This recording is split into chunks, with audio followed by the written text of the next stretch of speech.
The mission today is to sharpen your swords and get you ready for battle. It's time to fine-tune your craft and make you the best in what you do. The mission is to equip you to help anyone purchase what they need.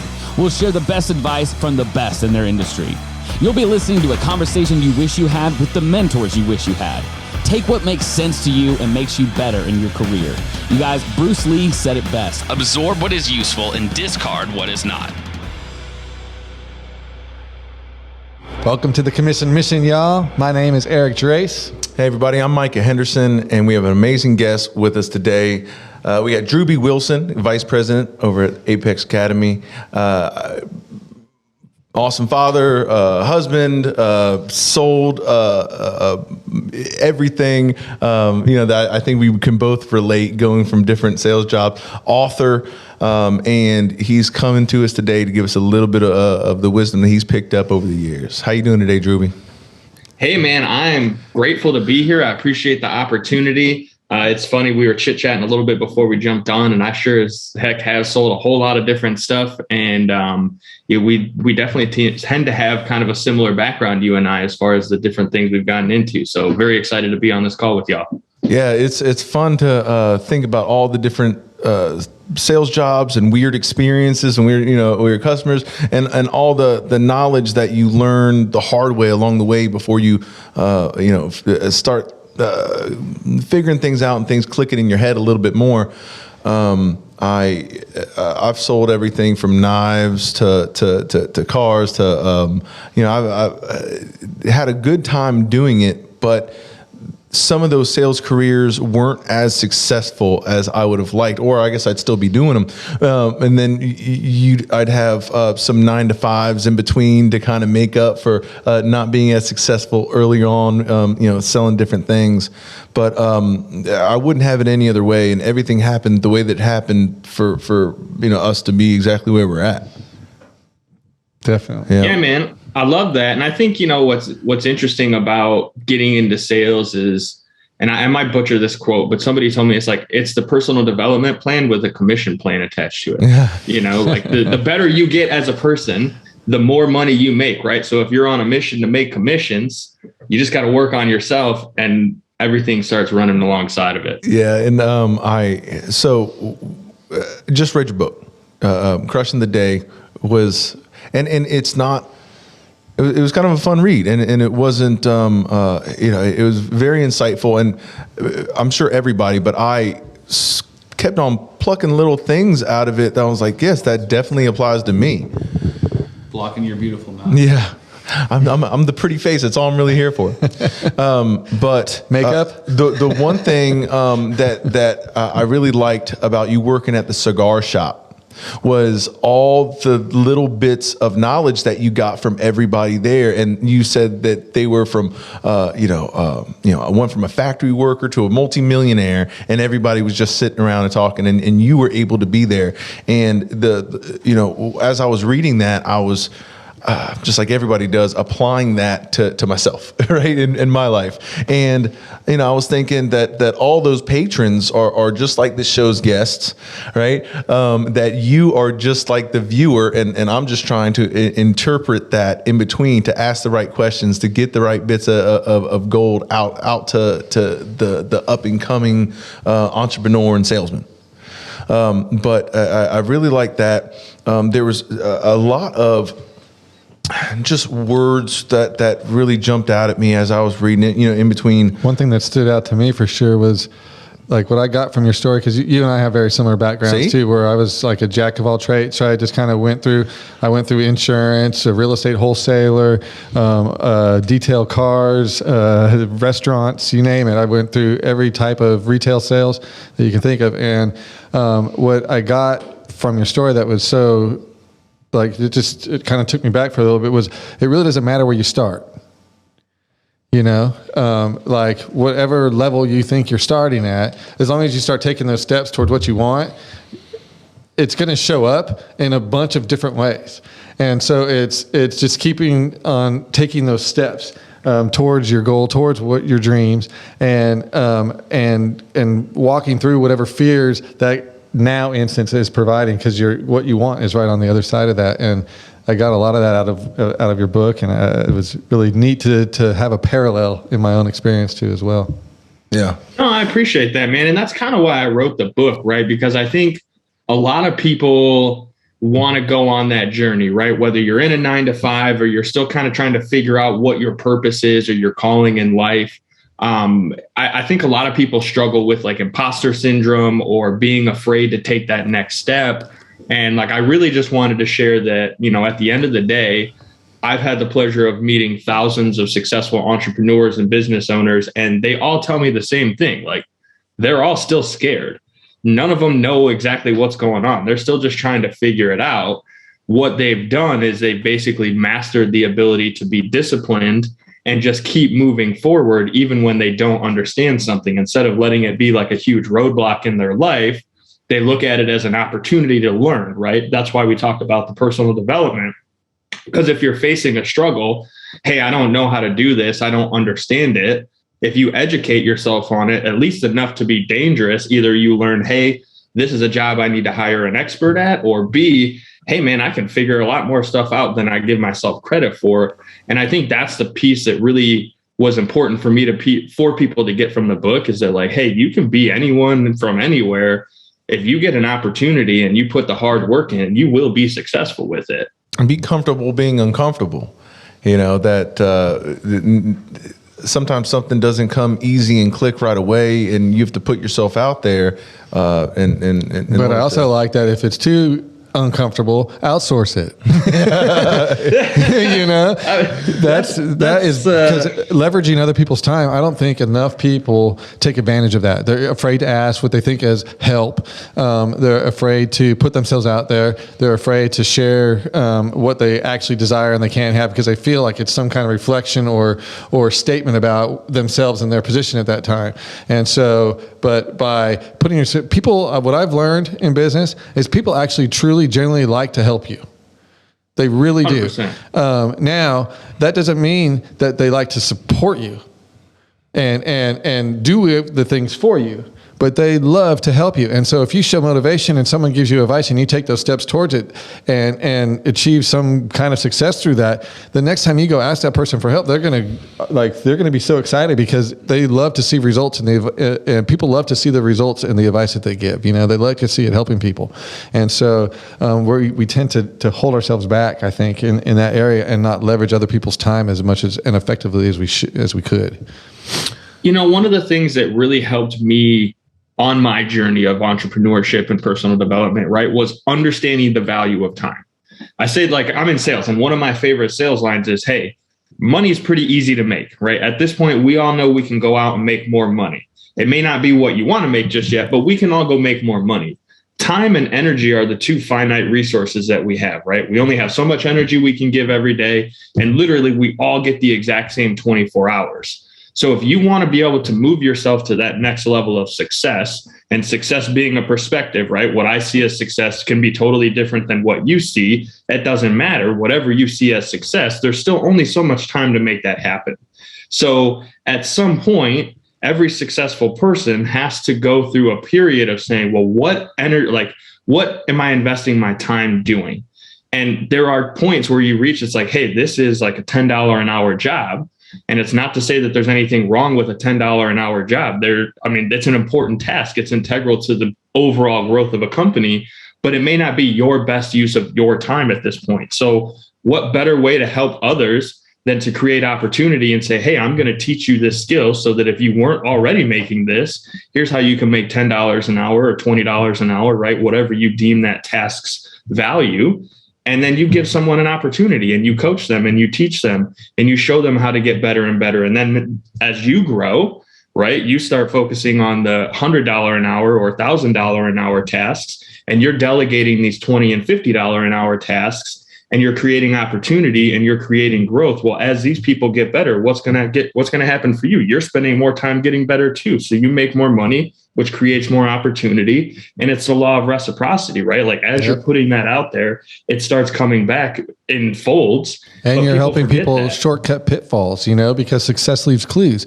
And so they don't have to go through. The only way to learn is through failure. The caveat to that is the failure doesn't have to be your own. You know, right? So you can say, hey, avoid this, don't do this, and give those clues ahead of time. And that is so important because it's, like you said, time is one of the things that we have a concern with being a limited resource. Yeah. And so to maximize that, and I love automation. I'm a huge fan of automation. I'm a huge fan of mentors and outsourcing. Those three things, because my goal, my why is I want to spend the most time possible with my kids while they still want to spend time with me.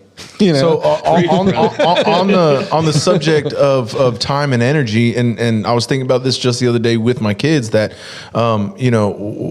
everybody only has so much time. Right. I mean, we don't know how much time that is, but everybody only has so much time. And what you focus on and give your energy, I mean, that's as the closest thing you can have to like your essence, like your soul, who you are.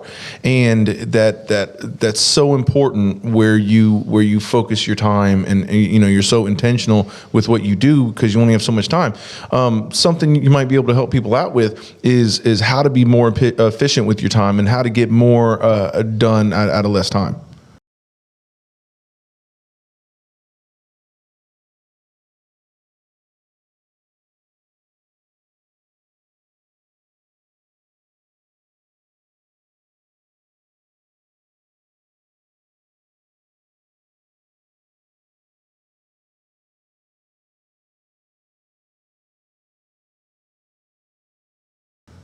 You know what? I'm glad you asked that question because I really wanted to touch on that too, because you guys mentioned, hey, wanting to spend time with your kids or your family, right? I think a lot of people are living in a life where they're finding time for their family outside of the job, right? It's like, well, I've got to work from 10 to 7. So like whatever's left is what they get. I've kind of reverse engineered that. And I've thought, okay, well, I know if I only get 24 hours in a day, I want to make sure I'm spending a good majority of that with my family, right? What's the point of building this legacy and creating this family if all I do is work and I never spend any time with them? That's not the lifestyle I want, right? That's not success to me. And yeah, I had to learn that over time. That's right. Right. Yes, I did get selfish. I did spend hours and hours working and grinding and putting things into place to get where I'm at. Leave me alone. This is all for you. Get out of here. Right. Stop bothering me. I mean, I went through that. I did the same thing. How many people are still doing that, right? Yep. Exactly. There's a lot of people still in that mentality. But to me, I had to have that conversation with myself of like, listen, man, if you make all this money and you're super successful, but your wife and your kid aren't there because all you've done is work, then what the fuck was the point? Yep. And so the way that I get super efficient with my time is I do time blocks, and I'm very, very intentional about it. So like you guys had reached out to me yesterday to have a quick preview call. And unfortunately, I just couldn't call you back. And it wasn't because I wanted to be rude or ignore you. I did not take it personally. It was literally my calendar, if I showed you, is blocked off. Every single hour I have something scheduled. And if there's not something specific there, I already have a filler thing, like filler list of tasks that I do in those time slots, right? So let me just kind of break down my day for you guys real quick and for the listener so they can understand how I'm so effective and efficient. My alarm goes off at 4 a.m. every day, 7 days a week. I'm sorry, I don't mean to interrupt, but I want to point out so to our listeners, the things that you start to hear over and over and over again, start to pay attention to that, right? So we have very successful people, whatever industry that they're in, and they start to give you these gold nuggets of how they do it and how they structure their day. And now that's 2 guests in a row that have a 4 a.m. start time, right? That's the thing. Because they do the things that other people don't like to do. That's what they're doing, the things that other people won't do. And that is what leads to this type of level of success. But go ahead. It's what gives me a chance to, you're right though, but it gives me a chance to kickstart the day because I get up at 4 a.m. I keep a Yeti cup full of ice water next to my bed. The first thing I do is I chug that thing down because your body dehydrates overnight, right? So I want to rehydrate myself. Plus the cold water kind of kicks me up and gets me like not wanting to go right back to sleep. I grab my phone, I open up my G-Code application and I write down 5 things that I'm grateful for. Every day, the first thing on my mind is, hey, what am I grateful for? What do I appreciate? What kind of good things do I have going on in my life? Because if you're in sales and you inevitably are in any business, the first thing a lot of people do is they roll over, they grab their phone, they see that email notification, that text, the DMs, like check the bank deal account, canceled, underwriting application, whatever. They look at the bank account, they see the news, they see some kind of toxicity, like That's very, credit card very easy payment to do. Failed. Any number of different things, right? Like yeah. it's easy to start down that negative path. So for me, I want to wire my brain to be in a positive mindset immediately. And writing down 5 things I'm grateful for, it's been a game changer for me because it just makes me think, right? It's like my wife, totally grateful for her, my kid, the fact that I have a house, the fact that we've got food in the fridge, that I get a chance to wake up and my living is to make memes and do podcasts and have conversations with interesting individuals, right? Like that's the kind of stuff that makes me extremely grateful because I know what could be if I didn't think this way. So I focus on the gratitude. I get that going. I cut up a couple pieces of social media content that I put out first thing every morning. I know my audience of people that I'm trying to attract and do business with needs that same sort of positivity in the morning. So I'm putting out that morning positive message. Same with my podcast, right? The Crushing the Day podcast. Every day, Monday through Friday, I've got a 3 to 4 minute, like short little motivational quips like, hey, let's go out there, kick ass, take names and crush the day, right? So positivity. Now, at one point in my life, I used to be over 315 pounds. You wouldn't think it now, but I did get way, way up because I wasn't focused and intentional on my health and my fitness, right? So the first thing I do every day is the one thing I know I don't want to do, and that's work out. I go to the gym, I walk 5.5 miles. Like I've got a couple different routines, but I'm very intentional about working on my health and my fitness because again, if I'm doing all this for my family, but I'm not taking care of myself, let's say I get super rich and successful, but then I have a heart attack and some other jerk gets to sleep in my bed with my beautiful wife. Health and fitness, number one. Then once I get done with that, I'm usually about 6:30. So in the first 2 hours, I've already got my mindset right. I've worked on my health and my fitness. I've created some kind of piece of content for social media that's getting my message out to my audience, right? So by 6:30 a.m., when most people are just rolling out of bed, I've already got a kickstart on my day. Sometimes like when I'm walking in the mornings, people know I'm up that early because I always post a picture of myself, like one of those douchey gym selfies. But 2 things. One, I get dozens of messages every month from people that are like, hey, man, I see you posting that gym selfie every day at 5 a.m. You're fucking crazy. But you know what? It motivated me to get up and get out there and do some work myself.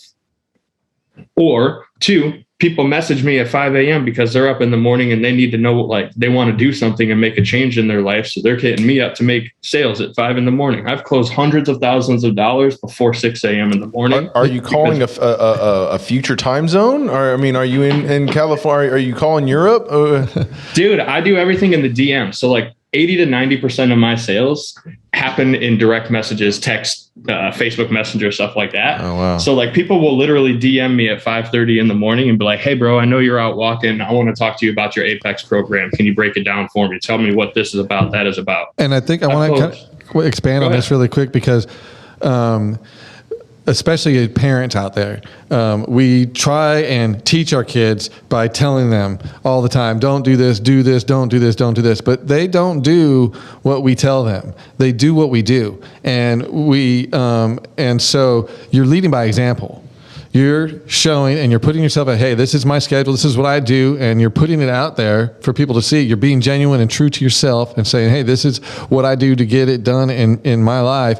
And they're responding to that. And that's why, and they're connecting with that because it's that transparency, that truth that people are looking at, honesty, and being genuine is what they're trying to connect with, because that's what they lack out in the world right now, right? With all this fake Lamborghinis and all the other stuff that people try and do to get listeners up. He's being real in what he does to have a successful life and business and relationship with his family. And that is what people are starving for right now. So thank you. Well, and I think it's more than just in the family. It's in your business too, right? Like you have to set the example for your employees. Well, how we do one thing is how we do everything. Bingo. And so that's really the whole goal for me, right? Like I know I don't want to do those things, but I do them first thing in the morning because it sucks. And if I just get that out of the way, no matter what comes at me the rest of the day, it's easy. Okay. So, like I said, I'm up at 4. By 6:30, I'm back home. I'm getting cleaned up. And then between 6:30 and 8 o'clock, that's family breakfast time, right? So my wife and my kid get up. We get them ready for the day, kind of get breakfast together. My wife and I have our coffee. We talk about our plans for the afternoon. We get things organized. I usually roll out to the office. I'm there by like 9 o'clock most days during the week. I get between 9 and 11. That's admin time. I don't take phone calls. I don't let people bother me. I put my headphones in or I put some music on and I send emails. I update my CRM. I connect, whatever I can do, dialed in and focused for 2 straight hours just on administrative tasks. That's from 9 to 11 in the morning. Some of that might be CRM follow-up messaging, right? Checking emails, because from 11 to 12, that's when I go into my social media and I check my Facebook groups, my social media accounts. I respond to comments, right? I comment, I engage, I kind of connect with people online. That's how I'm able to generate, a handful of inbound leads every single day. People know me, they like me, and they trust me because I'm consistent with my content. I'm very consistent with my message and who I am and what I'm about. And I'm always putting out stuff that I know is valuable and will help people get a better life. So they trust me because they see it consistently and they know when they've implemented the free stuff that I've given away and had success with it. So when they need more or want more, they know they're confident in being able to reach out to me directly and say, hey, I already know, like, and trust you. Sell me some more stuff, right? And I think that's what a lot of people fail to remember about social media is that they go on there and they just try to sell. And instead of just providing value and putting themselves in a position of authority or as an expert in their industry, which is what creates that value, right? Like, hey, I know this guy's legit because he literally gave away the entire playbook to me for free. And I just don't know how to go out and implement it. So if I'm going to hire anybody, why wouldn't I hire the guy that already gave me the blueprint, right? That it's kind of like a reverse mind trick for people. Where, like I said, with social media, people forget it. So I spend just a very small amount of time on social media every day, actively engaging with the people that I want to be my clients by providing value and putting out content that makes them think or understand why I'm an expert in what I do. So it's almost like your admin time is you're passively prospecting. Yeah, exactly. And so he said consistently, I think 4 or 5 times while he described this those is a things. very important part of it. It is consistency. You can do it once or twice, and it doesn't create and what's really powerful now too that a lot of business people, commission people miss out on is the power of video. If you go and produce a video on something and you start to do that consistently, and people start to see you become the expert of whatever you're talking about. You become the go-to person. And that's how people like Tony Robbins and all these people built up was they consistently put their message out there and they recorded it. So we're at 11 or 12 in the schedule. Yep. So we're 11 and 12, and I know this is kind of dragging out, but I want people to understand it's important. the idea behind it, right? So super what important. I do is between 12 and 4, those are my actual call times, right? So anytime someone and I are having a conversation, my first response in every lead, right? So we're in sales. You get a lead. My first question is always, hey, what made you decide to reach out, right? Because I want people to acknowledge they made a conscious decision to reach out and ask information from me. And second part of that is, would you prefer to have this conversation here in messages, or would you like to set up a phone call?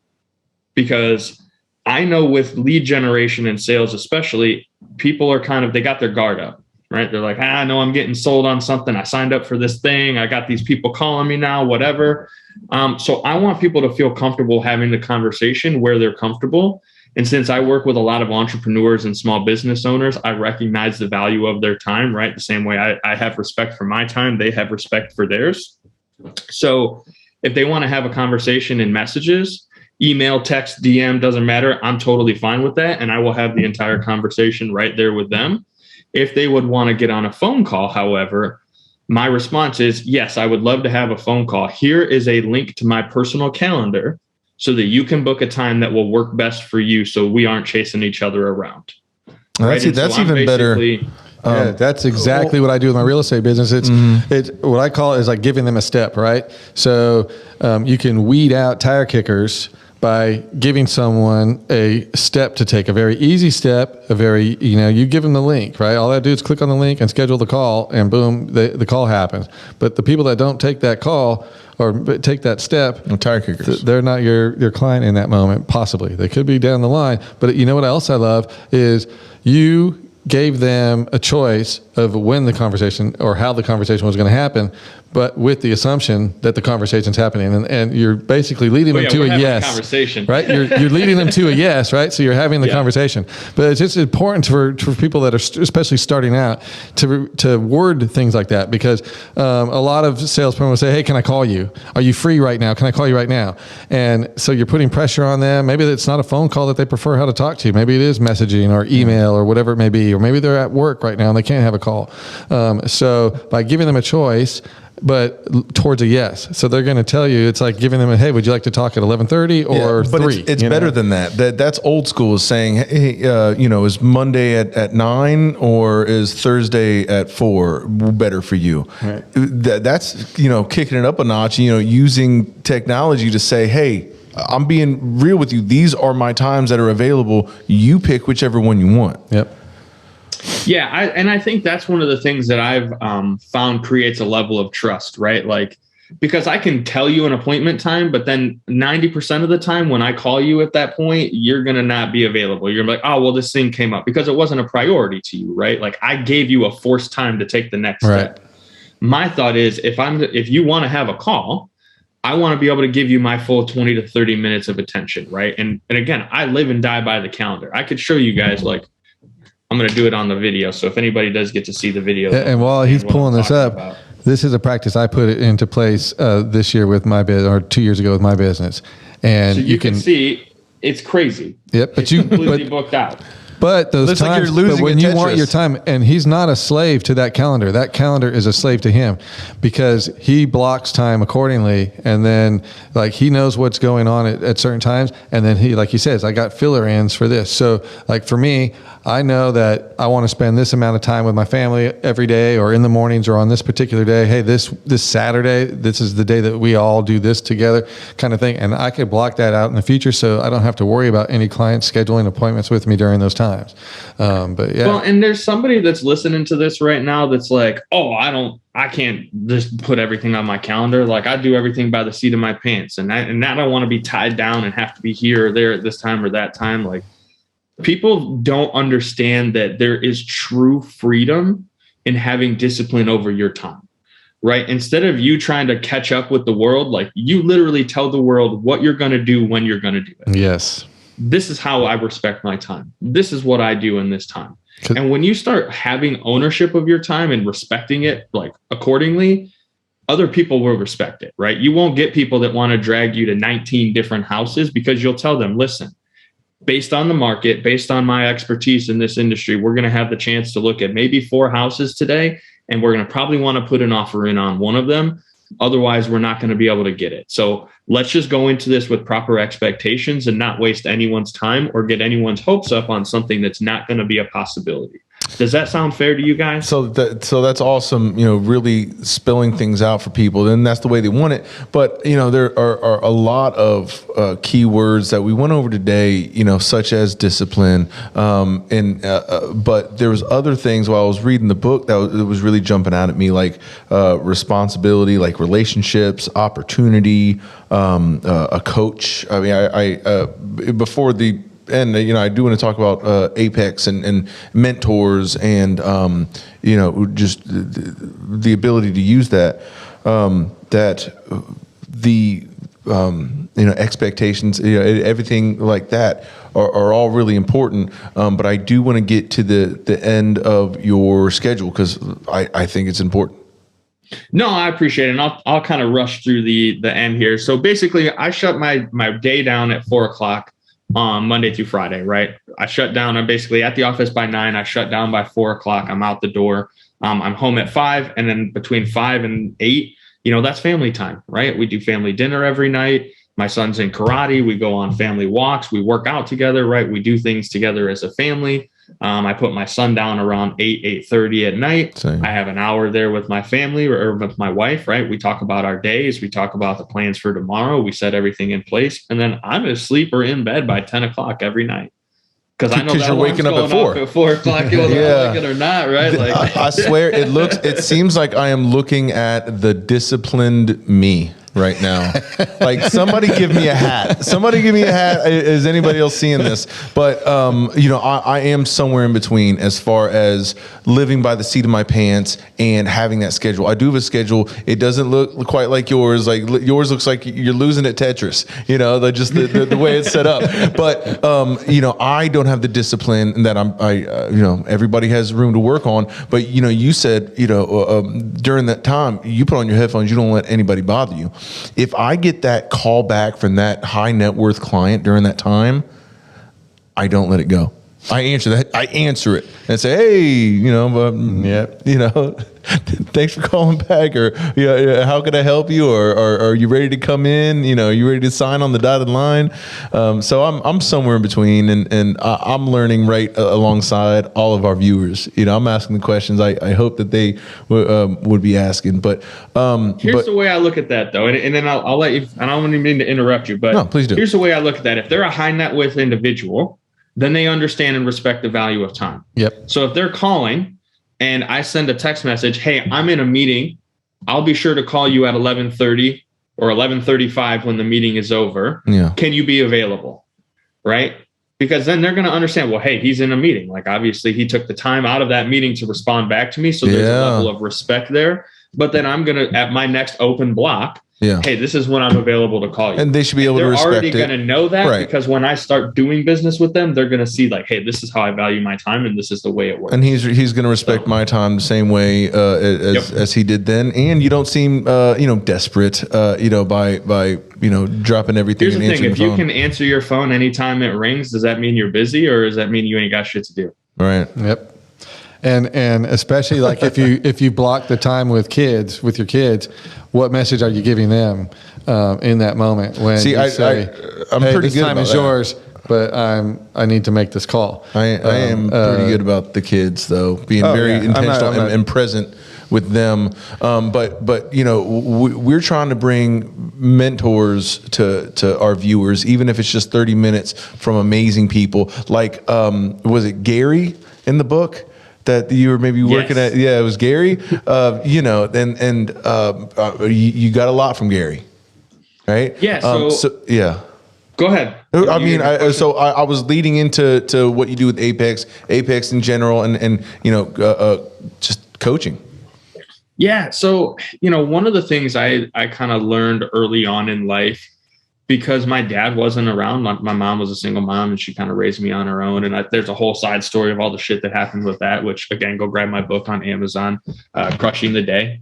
You can hear that whole shenanigans that went on there. But so I didn't have a lot of male role model influence from my dad. And I learned to find it from the people that I was surrounding myself with, right? So talking about leveling up your network and finding people to learn from, mentors, coaches, whatever you want to call them. I always looked for that wisdom from the men in my life that I was connected to, that I had that know, like, and trust factor with. So, Gary, he was one of the pharmacists at Cardinal Health when I worked there, which was a nuclear pharmacy lab. We took radioactive stuff and combined it with these medicines, and we sent them off to different hospitals and whatever. And I was one of the youngest guys to ever become a nuclear pharmacy technician at this company. And so that was, again, just sheer luck and hard work. I got an opportunity. I busted my butt and kept getting opportunity to learn more, right? Educating myself. So pro tip, if you want to get better at anything or make more money or be more successful, focus on educating yourself. And part of that was me talking to Gary as one of my mentors, right? And one of the things he really helped me understand early on was that the wise man doesn't have the answer to every single question. Right? Like, you can't possibly know everything, right? You don't know what you don't know. That's the whole point. But if you know where to start looking for that information, you're going to be a lot more successful. And it really comes back to being resourceful. Right? And genuine and authentic. And instead of trying to BS your way with the client through a question, if you were just genuine and authentic and saying, actually, I don't know, but I know where to get it, and I can get back to you. I mean, one of my favorite things in life on a call with a customer is, like, if they have a question I can't answer immediately, it's like, you know what? That's a great question. Let me talk to the guys upstairs and get you a response. Is there anything else you want me to ask them when I'm talking to them? Like, let's just get clear on everything else that you're still confused about. And whatever I don't have the answer for, I will go get and come back. But we're here now, so let's get to the bottom of everything so that when I come back, I can give you a fully detailed response. That's really good. And I think that there's probably a whole episode that I could, or have a conversation with you as far as language, and not necessarily scripts, but responses that, when you're in different situations, how to eloquently express what you're trying to explain to them so you can keep moving on so you don't hit a roadblock. Yeah. And, it's interesting. It's one of the things that as I've been training my team of guys to replace me, right? Because as I create more content and grow and get opportunities to do higher level consulting and things like that, obviously I need someone on my team to be able to take over. And one of the things that I'm learning that I've developed a knack for is that objection handling, right? Is having conversations and understanding how to continue moving it forward with specifically worded questions that prompt a response versus leaving you at a yes or a no. Because once you get to a yes or a no, that's kind of the end of it. You need open-ended, yeah. Yeah, I'm trying to just get someone thinking, right? Like, you can't tell people what to do. No one wants to be told what to do. And if you're in sales and you're telling people like, hey, this is what you're going to do and this is how it's going to work, they're going to be like, eh. But if you're getting them thinking by asking the right questions and you're getting them to the point where they're thinking that what needs to be done is their idea, how much easier it is to move forward, because they're like, okay, well, so I'm going to need to send in the offer and I'm going to need to do this and then I'm going to need to do that. And you're like, yep. And it's like, well, people don't care about what you know until they know you care. Nailed it. Boom. They say that there's a lot of cliches in business and success. And this guy's full of them. These one-liners are great. Well, hey, you know what though, man? It's because when you've truly lived it and you are authentic and have been through it, you know the truth behind them. Yeah. Yep. Like, yeah, they're cliche, but it's true. And people the sense truth that. never changes. Yeah, but people feel that, just like they feel a negative, you're BSing your way through this question. They also feel the authenticity of you saying, no, I really believe this, whether it's consciously or subconsciously, they're knowing it. And if you're coming from the right place, a place of wanting to help them, it's not really manipulation. You asking these questions not just to get information, but also to get them thinking. And most of the time, even when a client asks me a question, I'm not typically giving a response answer back. I'm hearing what they're asking me. And then I typically formulate a question around that. So I'm responding with a question about why they're trying to, because really what you want is you're trying to uncover whatever feeling, or pain that their client is trying to solve. And so if you can get them to uncover that pain or that feeling, and a lot of them don't like to admit it in the very beginning what that pain is. Sometimes, especially like in insurance or something in industries like that, it could be almost embarrassing, your financial situation, and then why they don't want to say why they don't have money, or in real estate, why they're not getting approved for a loan or whatever it is. But there is a way to connect with your client in a way that is heartfelt and not commission breath. Yeah. And you do that by listening and by hearing what they're saying. So, but believe it or not, y'all, time has just flown. Yeah. And I really wanted to get any sort of trick of the trade, or if there's anything you feel like has really helped you, maybe a source of inspiration, maybe if I knew then what I knew now. Biggest gold nugget in your bag, brother. That's what we're looking for. Or you want my biggest gold nugget? Call the damn leads. There you go. So that goes back to the dang Facebook page, and I even caught myself earlier when you started talking about the schedule. I was like, yeah, that's right. But like a lot of times I'll either, I'll be, looking at your response or something. I'm like, hell yeah. You're like, that's right. That's why I reached out to you in the first place. Anything you like to promote, plug, we'd be happy to put, like I said, the contact information, links, whatever we need. Yeah. No, I appreciate that, man. Thank you guys for having me on. Honestly, it's been a blast. I love talking about this stuff because it's truly what I live and how I operate on a daily basis. And I'm just trying to be the example that I didn't have as a kid. So anybody that I can inspire to just do something better with their life, I'm happy to do that. The easiest way for me to do it really is either buy my book on Amazon, it's Crushing the Day, or you can check out my podcast, which is the Crushing the Day podcast. It's on iTunes, Spotify, all that jazz. You can go to crushingtheday.com. Anything you want to check out about me, connect with Drewbie.com. It's got a list of all of my social media, Facebook, Instagram. Those are my two primary platforms. My YouTube channel, though, I've got, like I said, I'm always creating content and giving away as much of the stuff I've learned as possible, because I truly believe that if I pour into the cups of others around me, it's just making room for people to pour into my cup. And the more I do so, the more good people find and invite me into their community. That's why I've got such amazing mentors and have a group like Apex, because I've focused on serving my people and they've found ways to pour back into my life, which has helped me get to some amazing situations and opportunities for my wife and my son and I. And so yeah, anybody I can inspire to take that same journey, man, that's what it's all about. That's what it's all about. Fantastic, Drewbie. Thank you so much. And thanks for coming out today. I hope this isn't, the last time we connect. Feel free to reach out anytime. But Drewbie, I really appreciate your time, and we'll talk again.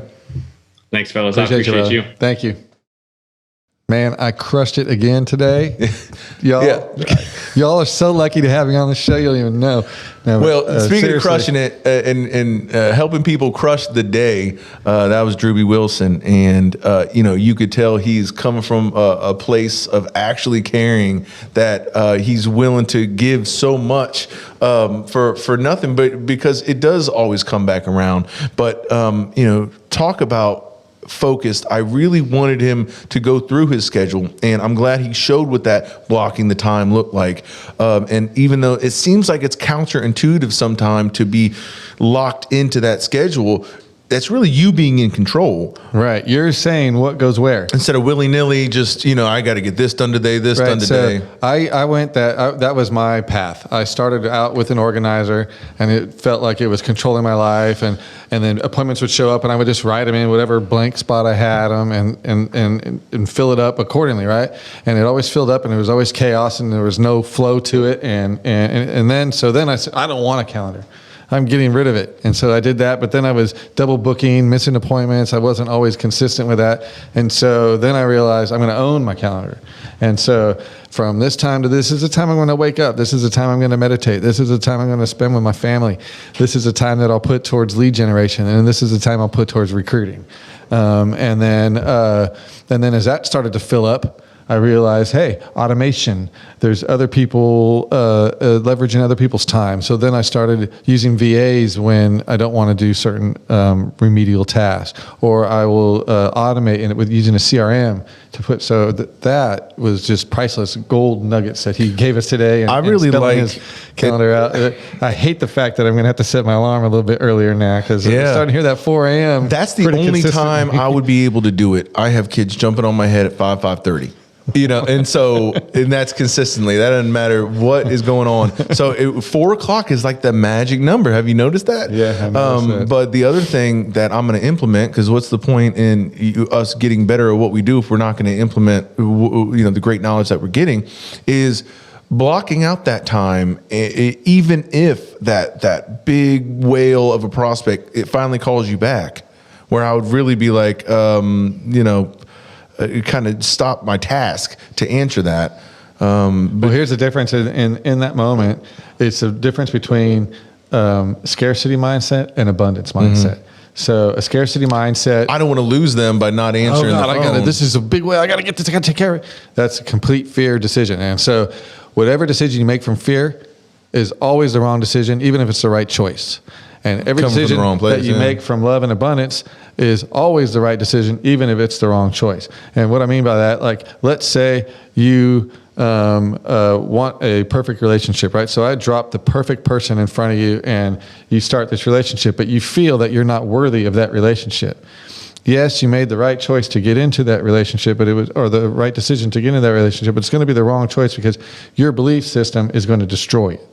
And so that relationship will go away. It'll be the thing that you want, but you'll do everything in your power to ruin it because you won't feel that you deserve it. Yeah. And so that's the same thing when we put that I have to mode on a call because it's a big client or a potential big sale.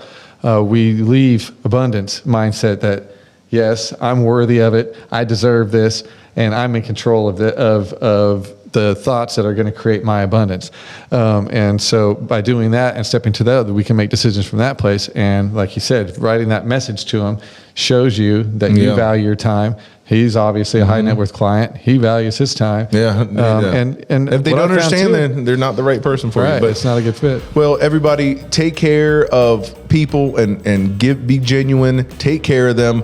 Get that schedule under control, and you're one step further to living that commission life the right way. Yeah, stay tuned every week because there's more and more nuggets to come for y'all. See y'all next time. Hey everybody, thanks for watching this episode of the Commission Mission. I hope you got a lot out of it. We need you guys to like, follow, subscribe, whatever that action is for the platform that you're watching it on, and please leave a review. That's a great way of giving us a compliment. And if you're listening to this show and you're interested in working with a great team in either the financial industry or real estate, Mike and I have opportunities available for people to join our team. You can find us at livingthatcommissionlife.com and go to the Join Us tab.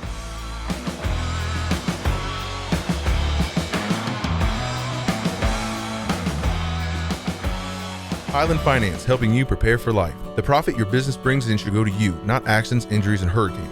Do a policy review on your general liability and workers' comp today. Our proven track record helps our clients prepare for life. Call 850-359-5989. Highland Finance.